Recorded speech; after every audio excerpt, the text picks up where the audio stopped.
প্রিয় শিক্ষার্থী, আবারও তোমাদের স্বাগতম ও আসসালামু আলাইকুম। আমি আবারও চলে আসছি তোমাদের উৎপাদন ব্যবস্থাপনা ও বিপণন প্রথম পত্রের দ্বিতীয় ক্লাস। গত ক্লাসে আমরা আলোচনা করেছিলাম উৎপাদন সংক্রান্ত ধারণা, উপযোগ, বিভিন্ন ধরনের উপযোগ এবং উৎপাদন খাত। তাহলে আমি মোহাম্মদ ইমরান হোসেন, প্রভাষক, মার্কেটিং বিভাগ, ডক্টর মাহমুদ রহমান মোল্লা কলেজ। আজ তোমাদের পরবর্তী আলোচনায় চলে যাচ্ছি। আমাদের পরবর্তী অধ্যায় 1-এর আলোচনার বিষয় আজকে হচ্ছে প্রথমত উৎপাদনের গুরুত্ব, উৎপাদন জীবনযাত্রার মান উন্নয়ন করে এটার ব্যাখ্যা, এবং উৎপাদন কর্মসংস্থান সৃষ্টি করে এটার ব্যাখ্যা। তাহলে প্রথমে আমরা চলে যাই উৎপাদনের গুরুত্বটা কেন। তাহলে এখানে তোমরা দেখতে পাচ্ছ একটা চার্ট, যেখানে উৎপাদনের গুরুত্ব দেওয়া আছে এবং উৎপাদনের গুরুত্বের কিছু জিনিসগুলোর মধ্যে কিন্তু লাল কালি দিয়ে টিক দেওয়া আছে। এই সম্পর্কে আমি কিছুক্ষণ পর আলোচনা করছি। প্রথমে আমরা শুরু করি উৎপাদনের গুরুত্ব। তাহলে বিভিন্ন জনের দৃষ্টিভঙ্গি থেকে উৎপাদনের গুরুত্ব ভিন্নতর। যেমন ধরো, উৎপাদনের গুরুত্বটাকে 3টি দৃষ্টিকোণ থেকে দেখানো হয়েছে। উৎপাদকের দৃষ্টিকোণ, অর্থাৎ যিনি উৎপাদন করে তার দৃষ্টিকোণ, তার চোখে উৎপাদনের গুরুত্ব কতটুকু। ভোক্তাদের দৃষ্টিকোণ থেকে, অর্থাৎ যাদের জন্য উৎপাদন করা হয়েছে তাদের জন্য উৎপাদনের গুরুত্ব কতটুকু। এবং অর্থনীতির দৃষ্টিকোণ থেকে, অর্থাৎ আমাদের দেশের অর্থনীতি এবং দেশের অবস্থা উন্নয়নের জন্য উৎপাদনটা কতটুকু গুরুত্বপূর্ণ সেই দৃষ্টিকোণে। তাহলে প্রথমে আমরা আসি উৎপাদকের দৃষ্টিকোণ হতে উৎপাদনের গুরুত্বগুলো কেমন। দেখো, এখানে দেখা যাচ্ছে উৎপাদনের দৃষ্টিকোণের উৎপাদনের গুরুত্ব হচ্ছে সর্বপ্রথম উদ্দেশ্য অর্জন। কারণ একজন উৎপাদকের উদ্দেশ্যটাই থাকে পণ্য উৎপাদন করা, তো উৎপাদনের মাধ্যমেই কিন্তু তার উদ্দেশ্যটা অর্জন করা সম্ভব।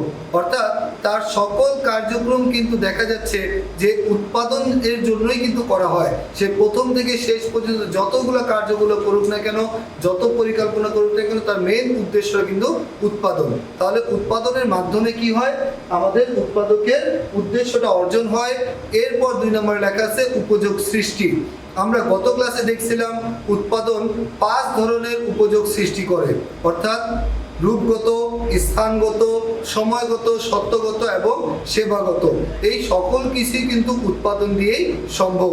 তাই উপযোগ সৃষ্টিতে উৎপাদন একটি গুরুত্বপূর্ণ ভূমিকা পালন করে।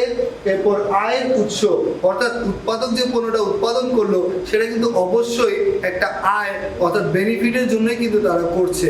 তাহলে উৎপাদনের আরেকটি গুরুত্ব হচ্ছে আয়ের উৎস। এরপর আছে 4 নম্বর প্রতিযোগিতায় টিকে থাকা। এখন বর্তমানে বহু প্রতিযোগী দেশে বা বিশ্বে কোথাও কিন্তু আমরা একচেটিয়া ব্যবসা করতে পারি না, অর্থাৎ প্রত্যেকটা পণ্য বা সেবার কিন্তু বিকল্প বাজার আছে। অর্থাৎ তোমার কাছ থেকে যদি কোনো পণ্য নিতে না পারে, সে কিন্তু অবশ্যই আরেকজনের কাছ থেকে নিতে পারবে।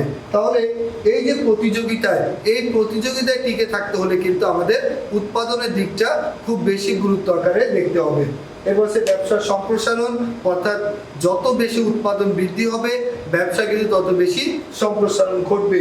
এরপর প্রয়োজনীয় পণ্য ও সেবার যোগান, অর্থাৎ উৎপাদন যদি না থাকে, তাহলে তুমি যদি ধরো কলম উৎপাদন বিশ্বে বন্ধ হয়ে যায়, এখন তুমি লিখতে চাও, তাহলে কিন্তু তুমি সেই কলমটাই পাবে না। তাই উৎপাদক কি করে, উৎপাদনের মাধ্যমে প্রয়োজনীয় পণ্য ও সেবার সাপ্লাই দিয়ে থাকে, আমাদের কাছে সাপ্লাই দেয় বা যোগান দেয়, সেটা আমরা গ্রহণ করে ব্যবহার করি। এরপর আছে গবেষণা ও উন্নয়ন। দিনে দিনে উৎপাদন এত প্রতিযোগীপূর্ণ হচ্ছে এবং বিশ্বায়নটা এত তাড়াতাড়ি হচ্ছে যে প্রত্যেকটা জিনিসে কিন্তু আমাদের গবেষণা প্রয়োজন হয়। এবং উৎপাদনের মাধ্যমে আরেকটি গুরুত্বপূর্ণ বিষয় হচ্ছে উৎপাদন হচ্ছে এবং এর সাথে গবেষণাও কিন্তু চলছে। তাই গবেষণা ও উন্নয়ন হচ্ছে আরেকটি গুরুত্বপূর্ণ দিক। এবার আসি, আমরা দেখি যাদের জন্য পণ্যটা উৎপাদন করা হলো তাদের জন্য উৎপাদনটা কতটুকু গুরুত্বপূর্ণ। দেখা যাচ্ছে চাহিদা পূরণ, অর্থাৎ তারা যে আমাদের সাপ্লাই দিচ্ছে, কিছুক্ষণ আগে বললাম যে প্রয়োজনীয় পণ্য সেবার যোগান, তারা আমাদেরকে সাপ্লাই দিচ্ছে। এই সাপ্লাইটা কিন্তু আমরা আবার রিসিভ করে কি করতে পারতেছি, চাহিদা পূরণ করতে পারতেছি।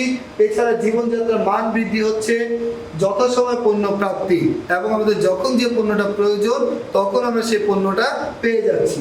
এরপর সামাজিক মর্যাদা বৃদ্ধি, বিভিন্ন ধরনের উৎপাদন, উচ্চাভিলাষী অথবা আমাদের যে বিশেষ প্রয়োজন যে উৎপাদনগুলো আছে, বিশেষ পণ্য, সেগুলা ব্যবহার করে কিন্তু আমরা সামাজিক মর্যাদা বৃদ্ধি করতে পারছি, নিজেকে উপস্থাপন করতে পারছি এবং সভ্যতার সুফল ভোগ করে। অর্থাৎ সভ্যতায় দেখো এক সময় কিন্তু ওই শুধুমাত্র আগুন দিয়ে পুড়িয়ে খাবারগুলো তৈরি করা হতো, এরপর কিন্তু আস্তে আস্তে সভ্যতা যত পরিবর্তন হচ্ছে এর মানগুলোও পরিবর্তন হচ্ছে। তাহলে অর্থনীতির মধ্যে এবার দেখি আমরা যে অর্থনীতির দৃষ্টিকোণ থেকে আমাদের উৎপাদন গুরুত্বগুলা কেমন। দেখো অর্থনীতির দৃষ্টি থেকে সর্বপ্রথম যে গুরুত্বপূর্ণ সেটা হচ্ছে কর্মসংস্থান সৃষ্টি। তাহলে উৎপাদনের মাধ্যমে কি হচ্ছে, আমাদের অনেক ধরনের কর্মসংস্থান সৃষ্টি হচ্ছে। উৎপাদনের A to Z প্রথম থেকে শেষ পর্যন্ত প্রচুর কর্মী প্রয়োজন হচ্ছে, যারা কি করতে পারছে, আমাদের কর্মসংস্থানের সৃষ্টি করতে পারছে। শিল্পায়ন হচ্ছে, দেশের শিল্পের অগ্রগতি হচ্ছে। এরপর সরকারের রাজস্ব বৃদ্ধি। দেখো গত ক্লাসে আমি দেখাইছিলাম জিডিপিতে আমাদের বিভিন্ন উৎপাদনের খাতের অবদান। তাই এই যে জিডিপিগুলো বৃদ্ধি পাচ্ছে, এগুলো কি একমাত্র সরকারের রাজস্ব বৃদ্ধি হচ্ছে উৎপাদনের মাধ্যমে। এরপর সম্পদের সদ্ব্যবহার, অর্থাৎ উৎপাদন যদি না হতো তাহলে আমাদের যে সম্পদগুলো আছে এগুলো ব্যবহার করে আমরা পণ্যে রূপান্তর করতে পারতাম না। এই সম্পদগুলাই আমরা ব্যবহার করে কি করতেছি, আজকে আমরা সদ্ব্যবহার করে উৎপাদন তৈরি করতেছি।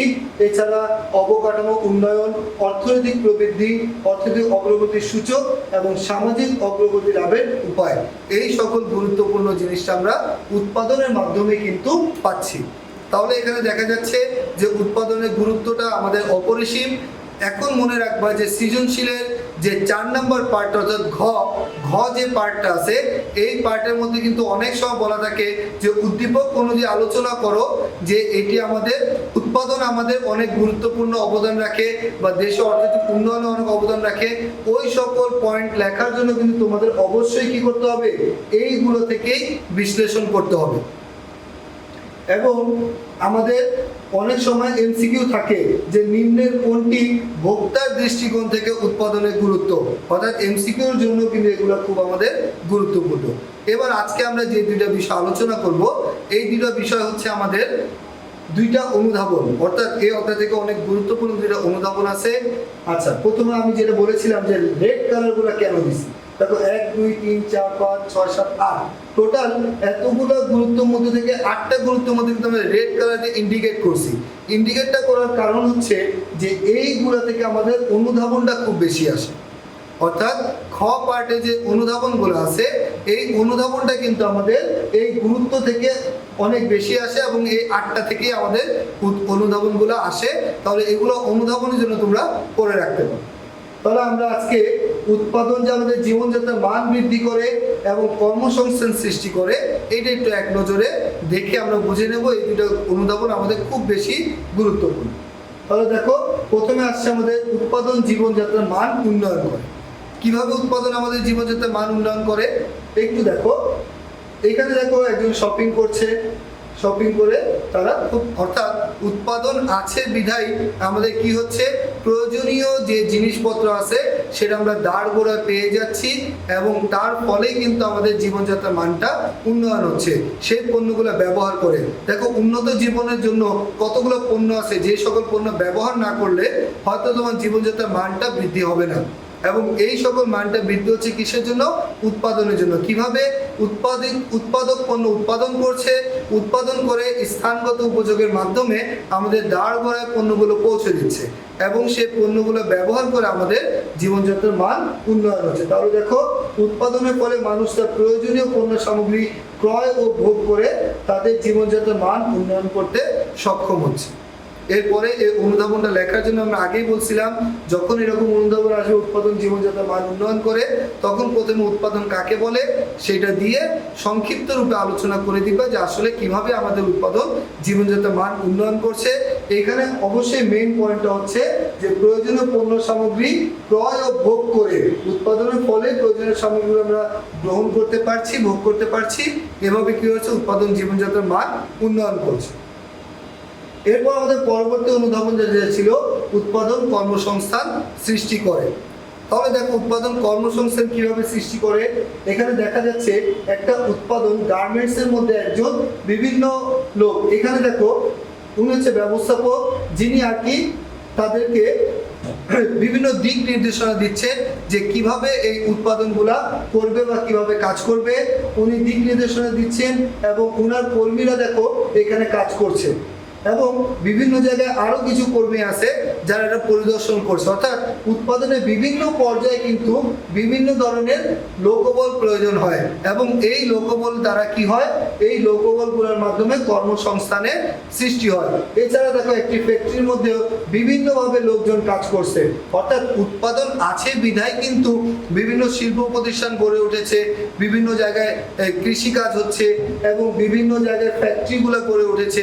এটা কিন্তু উৎপাদনের জন্য, তারা কিন্তু কোনো না কোনো পণ্য উৎপাদন করার জন্যই সেখানে নিয়োগপ্রাপ্ত হয়েছে। তাহলে এই যে উৎপাদন বিশাল সম্ভারে লোকজন প্রয়োজন হয়, তাহলে উৎপাদন কি করতে পারছে, আমাদের কর্মসংস্থান সৃষ্টি করতে পারছে, যার ফলে কি হচ্ছে, দেশে দারিদ্রতার হার কমতেছে, দেশে বেকারত্বের হার কমতেছে। তাহলে বলা যাচ্ছে উৎপাদনের শুরু থেকে শেষ পর্যন্ত প্রচুর জনবলের প্রয়োজন হয়, যার প্রত্যেকটি স্তরে কর্মসংস্থান সৃষ্টি করে। তাহলে দেখো আমরা দুইটা বিষয়, যে উৎপাদন আমাদের জীবনযাত্রার মান উন্নয়ন করে এবং কর্মসংস্থান সৃষ্টি করে, এটা কিন্তু সুন্দর করে বুঝতে পেরেছি। এছাড়াও যদি তোমরা বুঝতে না পারো, কোনো বিষয় প্রশ্ন থাকে, আগামী ক্লাসগুলোতে আমরা প্রথম অধ্যায়ে তোমাদের যে গাণিতিক সমস্যাগুলো আছে এইগুলো করাবো। অবশ্যই কোনো না কোনো বিষয়ে তোমাদের সমস্যা থাকবে, তো সেই সমস্যাগুলো আলোচনা করার জন্য প্রথম ক্লাসে ওরিয়েন্টেশন ক্লাসে যে লিঙ্কটা আমি তোমাদের দিয়ে দিয়েছিলাম সেখানে গিয়ে তোমরা প্রশ্ন করতে পারো।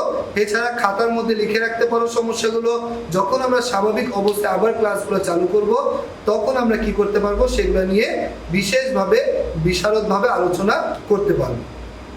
তাহলে এইটুকু বিষয় নিয়ে আজকে আমি আমার ক্লাস শেষ করছি। ধন্যবাদ সকলকে। পরবর্তী ক্লাসের জন্য তোমাকে আগে থেকেই স্বাগত জানাই এবং ক্লাসগুলো খুব মনোযোগ সহকারে করেছো, তাই সকলকে ধন্যবাদ।